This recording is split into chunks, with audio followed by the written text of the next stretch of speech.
Et salut à tous, c'est Victor, j'espère que vous allez bien et aujourd'hui on se retrouve pour une toute nouvelle vidéo. Vous le savez, la destination a réouvert ses portes le 17 juin 2021. Et aujourd'hui, il est temps de faire un petit récap de ce qui s'est passé, des changements qu'il y a eu par rapport à 2020, mais aussi de voir si ça s'est bien passé ou non. Bien évidemment, j'étais aussi à la préouverture, on va dire plus aux journées dédiées au passeport annuel, que je vais aussi compter évidemment dans la phase de réouverture le 15 et 16 juin. Bon, tout d'abord évidemment, on va commencer évidemment par les attractions. Je vais prendre un exemple, le 15 et 16 juin, Hyperspace Mountain a rencontré beaucoup de problèmes. Je ne sais plus si c'était le 15 ou le 16, mais je sais qu'à un des deux jours, l'attraction est tombée 4 fois en panne. Et pas 4 fois petite panne, etc. 4 fois de grosses pannes, donc qui a fait que ça a été plutôt compliqué dans la journée. Alors, il n'y a pas que Hyperspace Mountain qui a rencontré des problèmes, il y a aussi eu Pirates des Caraïbes, It's a Small World, Peter Pan et d'autres attractions. Vraiment, le 15 et 16 juin, il n'y avait que des passeports annuels, du coup, ce qui fait qu'il y avait certainement moins de monde que si c'était une journée classique. Et avec toutes les pannes, on avait l'impression qu'il y avait beaucoup de personnes sur le parc. Parce que BTM, Pirates et Hyperspace Mountain sont tombés en 101 au même moment. Ça a été vraiment 2 journées plutôt compliquées. Alors après, est-ce que c'est de la faute de Disneyland Paris ou non? Personnellement, je ne le pense pas trop comme ça. Tout simplement parce que les attractions sont restées fermées pendant très longtemps. Je vous rappelle évidemment qu'en juillet 2020, Disneyland Paris a eu, on va dire, à peu près les mêmes problèmes techniques. Parce que quand une attraction ne tourne pas, forcément, elle a un peu plus de mal à s'y remettre. Bien entendu, les attractions sont faites pour être tournées tous les jours, tout le temps, à n'importe quelle heure. Et le fait évidemment qu'elles se soient arrêtées aussi longtemps, il y a quelques soucis techniques quoi. Alors bien entendu, les attractions continuaient de tourner durant la fermeture, mais beaucoup, vraiment beaucoup moins que quand le parc était ouvert. Après, personnellement, je trouve que le 17 juin, ça s'est beaucoup mieux passé, c'est-à-dire il y a eu beaucoup moins de problèmes techniques. Il y a évidemment quelques attractions qui ont toujours du mal, je pense notamment à Peter Pan. Bon, je peux comprendre, c'est frustrant, mais je pense que c'est aussi très frustrant pour les visiteurs, mais c'est aussi très énervant pour les équipes de Disneyland Paris. Bien évidemment, durant la fermeture, on ne pouvait pas faire tourner les attractions comme d'habitude, parce que sinon déjà que la destination perdait beaucoup d'argent par jour, si en plus il fallait que tous les cast members soient là, ça aurait été compliqué. Donc est-ce que c'est de la faute de Disneyland Paris ou non? Personnellement, je ne le pense pas comme ça. Donc oui, il y a eu beaucoup de problèmes techniques, mais cependant, je trouve que ça n'a pas duré très longtemps. C'était que durant les 2 premiers jours principalement. Par la suite, ça s'est plutôt bien passé, même s'il y a eu quelques incidents sur quelques attractions. Mais sinon, dans l'ensemble, on va dire que ça s'est très vite réglé. Côté divertissement, c'est évidemment là qu'il y a eu le plus de changements. Tout d'abord, on va évidemment parler de la fameuse musique Brand New Day. Brand New Day est une musique qui n'appartient pas à Disneyland Paris. C'est une musique qui a été créée pour Tokyo Disneyland pour son 35e anniversaire en 2018. Et je tiens aussi à préciser que l'instrumental de Welcome Back qu'on a connu en 2020 venait aussi de Tokyo Disneyland. Mais à différence près, c'est qu'en juillet 2020, Disneyland Paris a changé les paroles, il y a eu un remixage, etc. Ce qui a fait que la musique correspondait parfaitement à Disneyland Paris, notamment via les paroles. Et pour cette année, malheureusement, je suis un peu plus déçu, tout simplement parce que le remixage est très faible. Je trouve qu'il y a très peu de différence. Mais en plus de cela, Disneyland Paris a gardé les mêmes paroles que de Tokyo. Je trouve ça vraiment dommage parce que personnellement je trouve que ça fait un peu réchauffer. Puis en plus, quand tu sais que la musique provient d'une autre destination et que les paroles sont faites pour Tokyo et non pour Paris, je trouve que ça fait un peu bizarre quoi. Donc ouais, je suis un petit peu déçu de cette musique-là. Alors après tout, j'aime toujours cette musique, je la chante, etc. Mais personnellement, je préférais plus Welcome Back, que je trouvais évidemment beaucoup plus magique et qui correspondait beaucoup plus à Disneyland Paris.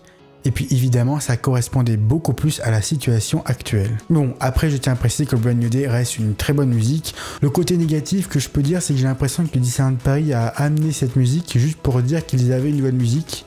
Il n'y a pas eu beaucoup d'efforts, je trouve, personnellement. Et d'ailleurs, il y a un truc qui est cool, c'est que Brand New Day, c'est que quand les chars passaient en 2020, à chaque fois, c'était du Welcome Back qu'on avait. Voilà, c'est du Welcome Back vraiment du matin jusqu'au soir. C'était d'ailleurs un petit peu chiant à force. Là, avec Brand New Day, ils n'ont pas fait la même erreur. Brand New Day, on l'entend beaucoup moins souvent que Welcome Back. Enfin, du moins, c'est un ressenti personnel, mais j'ai l'impression de l'entendre beaucoup moins souvent. Notamment quand les chars passent, à chaque fois, ce sont des musiques différentes, alors que l'année dernière, c'était à chaque fois quasiment Welcome Back, quoi. Je vais prendre un exemple, mais l'électricité qui passe avec Mickey, Pluto et Stitch, c'est la musique du spectacle L'incroyable rendez-vous Disney, qui date donc il y a quelques années maintenant. Je trouve que c'est plutôt une excellente idée de réutiliser des vieilles musiques, au lieu d'utiliser Brand New Day à toutes les sauces, quoi. D'ailleurs, parmi les chars, il y a aussi quelques nouveautés. On peut retrouver notamment en 2021 le char des princesses. Ça rappelle évidemment ce qui s'était passé en mars 2020, quand le Covid était en France, etc. Ben voilà, Disneyland Paris avait utilisé notamment ce char pour pouvoir voir les princesses.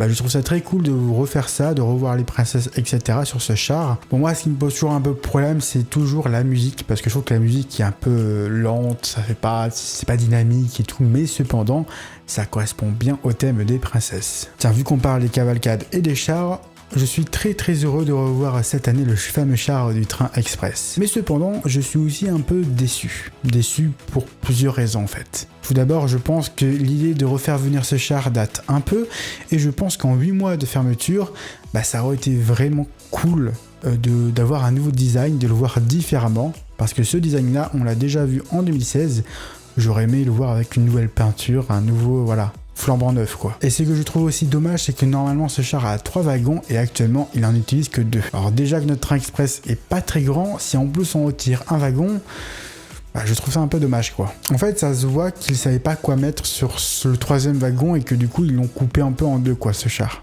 Et du coup ça se voit qu'ils avaient simplement pas envie de repeindre ce char, qu'ils avaient juste envie de le réutiliser comme il l'était. Je trouve ça vraiment dommage parce que j'aurais vraiment aimé le voir neuf. Avec, je sais pas, ça aurait pu être le train express de la réouverture, le train express de je ne sais quoi, ils auraient pu faire 1001 trucs avec. Au final, ils l'ont utilisé tel quel, ils savaient pas quoi foutre dessus, du coup, ils l'ont coupé en 2, il manque un wagon. Et en plus de ça, la musique utilisée avec ce char, je suis pas vraiment fan. Mais cependant, je tiens à préciser que j'aime beaucoup ce char, ça restera toujours mon char préféré, après tout. C'est le char que j'ai vu pour la première fois quand je suis venu à Disneyland. Donc très heureux de le voir, d'ailleurs j'ai même pris un petit selfie avec. Autre côté évidemment divertissement, vous pouvez évidemment retrouver Mickey, Minnie, Donald et Daisy au Nautilus avec les costumes de la parade, et ça c'est vraiment cool. Je trouve que c'est une excellente idée d'utiliser le Nautilus pour faire ce genre de point de rencontre. Personnellement j'adore, mais je mettrai aussi quand même un bémol. Personnellement je trouve qu'il y a quand même quelques problèmes avec le Nautilus, notamment déjà avec le fait qu'il n'y a pas de Wi-Fi dans le Nautilus, donc déjà quand tu dois attendre 40 minutes dans le Nautilus sans portable, c'est très long. On va pas se mentir, quand tu fais des files d'attente, être sur ton portable, t'as l'impression que ça avance plutôt vite. Là, les 40 minutes dans le Nautilus, je peux vous le dire que je les ai sentis passer, quoi. Donc c'est dommage qu'il n'y ait pas de Wi-Fi. Je vous installe, pour ceux qui vont aller à Disneyland Paris cet été, évidemment, d'installer des jeux. Je sais pas, installer Candy Crush, installer des jeux si vous voulez faire le Nautilus, parce que c'est un peu long, quoi.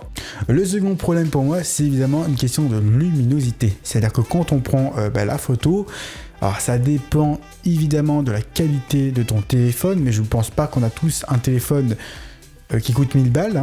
Donc je pense à ceux qui ont des téléphones qui coûtent beaucoup moins cher, qui font du coup de moins bonnes photos. Ça va être compliqué d'avoir de bonnes photos avec des conditions de lumière aussi basses. Et c'est d'ailleurs notamment aussi pour cette raison, pour la raison de la luminosité, enfin de l'éclairage quoi, que je trouve qu'il aurait été très intelligent d'avoir un photopass au Nautilus. Je pense que franchement ça aurait été énormément bien.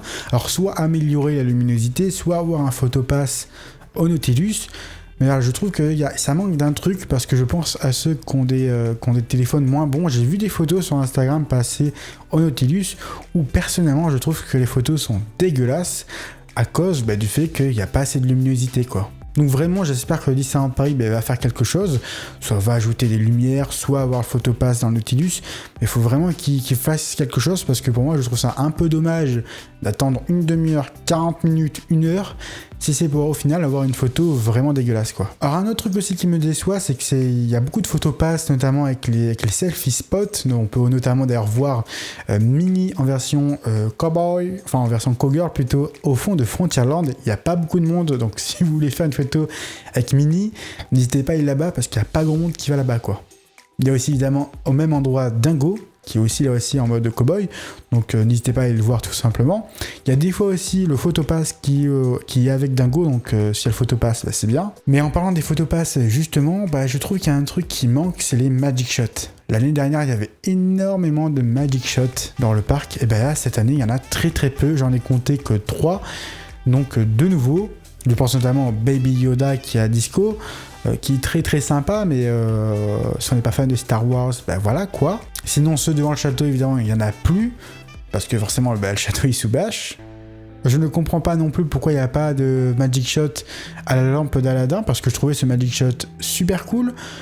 Bon, là, ils l'ont retiré, il n'y a pas. Donc ouais, au final, dans tout le parc actuellement, il y a un nouveau, c'est Bambi à Frontierland, qui est très sympa en vrai.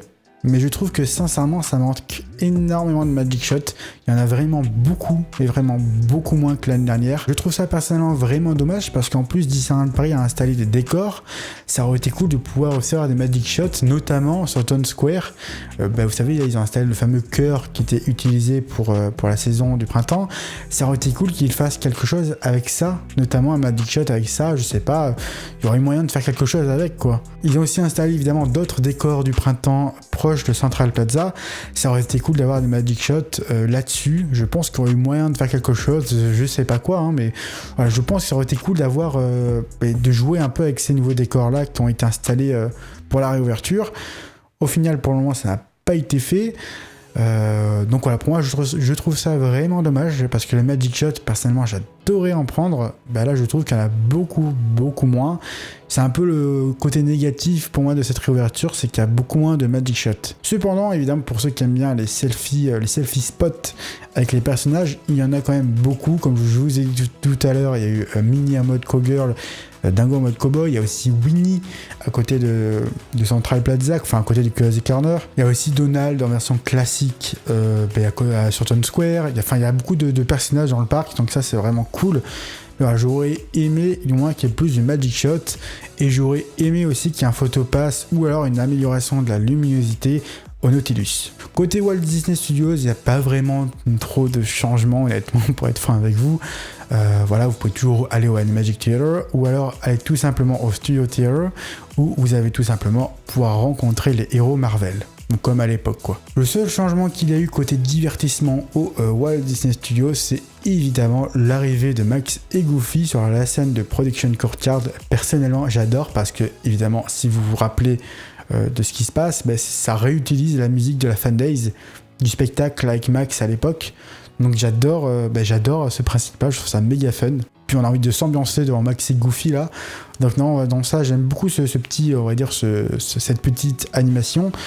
Il y a aussi évidemment quelques voitures de la Stars and Cars qui passent, notamment Cruella ou Ratatouille ou encore Le Génie. Mais sinon, on va pas se mentir, niveau nouveauté au parc Walt Disney Studios, il n'y a pas grand chose quoi. Bien entendu, évidemment, il y aura le spectacle Dream Factory qui va arriver à partir du 1er juillet, mais du moins jusqu'à maintenant, il n'y a pas eu trop de nouveautés là-dessus. Niveau restauration, je suis tout aussi mitigé que l'année dernière, pour la simple et bonne raison que là, c'est un peu complexe.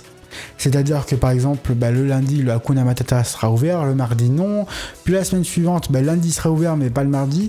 Enfin, j'ai l'impression que c'est un peu suivant les journées que les restaurants ouvrent ou ferment et je trouve ça plutôt dommage pour les gens qui voulaient par exemple aller au Hakuna et qui l'ont vu ouvert la veille et qui arrivent le jour même et qu'il est fermé. Voilà, je trouve ça un peu dommage. En fait, ce qui aurait été bien, c'est d'avoir un espèce de planning pour savoir quand étaient ouverts ou pas les restaurants, parce que là il n'y en a pas et je trouve que c'est un peu compliqué tout simplement à choisir le restaurant où on veut aller. Concernant évidemment l'attraction Cars Road Trip, je compte faire une vidéo spéciale sur Cars Road Trip pour expliquer mon avis en fond, en comble et en large.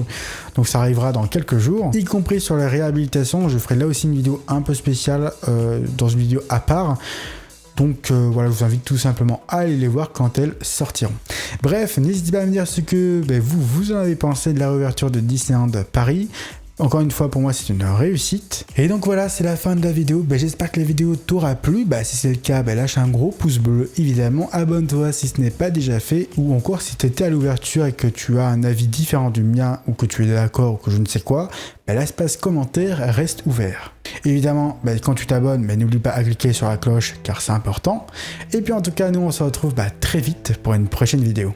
Sur ce, à la prochaine. Ciao.